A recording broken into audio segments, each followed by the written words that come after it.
Arab ರಾಷ್ಟ್ರಗಳ America ಸೇನಾ ನೆಲೆಗಳ ಮೇಲೆ ಅಟ್ಯಾಕ್ ನಡೆದಿದೆ. ಯುಎಇಯ ಅಲ್ ರುವಾಯಿಸ್ ಪ್ರದೇಶದ ಮೇಲೆ ದಾಳಿಯಾಗಿದೆ. ಅಲ್ಲಿ ಯುಎಇ ಯುನೈಟೆಡ್ ಅರಬ್ ಎಮಿರೇಟ್ಸ್ನ ರಡಾರ್ ಸಿಸ್ಟಮ್ ಮೇಲೆ ಇರಾನ್ ಮಿಸೈಲ್ ಅಟ್ಯಾಕ್ ಮಾಡಿರೋದು. ಅಮೆರಿಕದ ಥರ್ಡ್ ಏರ್ ಡಿಫೆನ್ಸ್ ಸಿಸ್ಟಮ್ ಸಂಪೂರ್ಣ ಧ್ವಂಸವಾಗಿದೆ. ಬಹಳ ಇಂಪಾರ್ಟೆಂಟ್ ಇದು. ಯುದ್ಧದ ಬೆಳವಣಿಗೆಗಳ ವಿಚಾರದಲ್ಲಿ ಅಮೆರಿಕದ ಥರ್ಡ್ ಏರ್ ಡಿಫೆನ್ಸ್ ಸಿಸ್ಟಮ್ ಇದೆಯಲ್ಲ, ಅದು ಇದೇ ಥರನೇ iron Dome, David sling, arrow, Israel ಏನೇನು ಇಟ್ಕೊಂಡಿದೆಯಲ್ಲ, ಯಾವುದೇ ದೇಶದಿಂದ ಅಂಥದ್ದೇ ಕ್ಷಿಪಣಿ ಹಾರಿ ಬಂದರೂ ಅದು ಮೇಲ್ಮಟ್ಟದ ಕ್ಷಿಪಣಿನ, ಮಧ್ಯಮ ಹಂತದ ಕ್ಷಿಪಣಿನ ಅಥವಾ ಕೆಳಮಟ್ಟದ ಕ್ಷಿಪಣಿನ ಅಂತ ಬಂದಾಗ ಅದನ್ನಲ್ಲೇ ಸೆಗ್ರಿಗೇಟ್ ಮಾಡ್ತವೆ. Arrow, Iron Dome, David Sling, ಈಗೇನೋ ಲೇಸರ್ ಬೀಮ್ ಈ ಥರದ್ದೆಲ್ಲ ಬಂದಿದೆಯಲ್ಲ, ಪತ್ತೆ ಹಚ್ಚಿ ಅವು ಹಿಟ್ ಮಾಡೋಕ್ಕೆ ಮುಂಚೆನೇ ಅದನ್ನು ಹಿಟ್ ಮಾಡಿ ಆಕಾಶದಲ್ಲೇ ಬೂದಿ ಮಾಡುವಂಥ ಸಿಸ್ಟಮ್ ಅದು. ಅಮೆರಿಕ ಇಂಥದ್ದೇನು ಇಟ್ಕೊಂಡಿದೆ ಅಂದರೆ ಥರ್ಡ್ ಏರ್ ಡಿಫೆನ್ಸ್ ಸಿಸ್ಟಮ್ ಅಂತ ಇಟ್ಕೊಂಡಿದೆ. ಅದು ಸೇಮ್ ಕ್ಷಿಪಣಿ ಬಂತ, ಡ್ರೋನ್ ಬಂತ, ಆಕಾಶದಲ್ಲಿ ಹೊಡೆದಾಕು. ಇನಿಷಿಯಲಿ ಏನು ಮಾಡಿಬಿಟ್ರು ಇವರು, ಕಡಿಮೆ ವೆಚ್ಚದ ಡ್ರೋನ್ಗಳೆಲ್ಲ ಹಾರಿಬಿಟ್ಬಿಟ್ರು ಇವರು.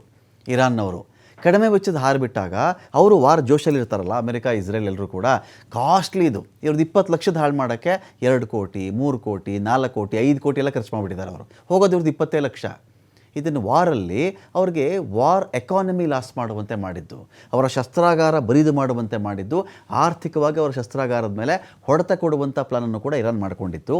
ಇದೀಗ ನೋಡಿ, ಯುಎಇಯಲ್ಲಿ ಅಮೆರಿಕದ ಸೇನಾ ನೆಲೆ ಇದೆಯಲ್ಲ, ಅಲ್ಲಿರ್ತಕ್ಕಂಥ ಥರ್ಡ್ ಏರ್ ಡಿಫೆನ್ಸ್ ಸಂಪೂರ್ಣ ಧ್ವಂಸವಾಗಿದೆ. ಅಲ್ಲಿ ಅಮೆರಿಕ ಏಟ್ ಕೊಟ್ಟರೆ, ನಾನು ಸೇತುವೆ ಹಾಳು ಮಾಡ್ತೀರಾ ನೀವು, ನಿಮ್ಮ ಡಿಫೆನ್ಸೇ ಹಾಳು ಮಾಡ್ತೀನಿ ನೋಡಿ.